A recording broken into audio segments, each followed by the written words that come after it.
అమరావతిలో హంద్రీనీవా వెలిగొండ ప్రాజెక్టుల పనుల పురోగతిపై మంత్రి నిమ్మల రామానాయుడు సమీక్ష నిర్వహించారు. గత 5 ఏళ్ల పాలనలో చేయలేని పనిని మొదటి ఏడాదిలోనే పూర్తి చేశామని మంత్రి తెలిపారు. హంద్రీనీవా కాలువ కృష్ణా జలాలతో నిండుగా ప్రవహిస్తూ ఉంటే రాయలసీమ ప్రజలు హారతులతో స్వాగతం పలుకుతున్నారని అన్నారు.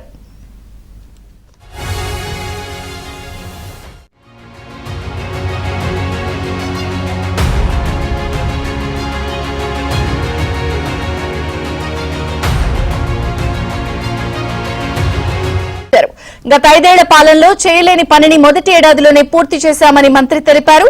హంద్రీనీవా కాలువ కృష్ణా జలాలతో నిండుగా ప్రవహిస్తూ ఉంటే రాయలసీమ ప్రజలు హారతులతో స్వాగతం పలుకుతున్నారని అన్నారు.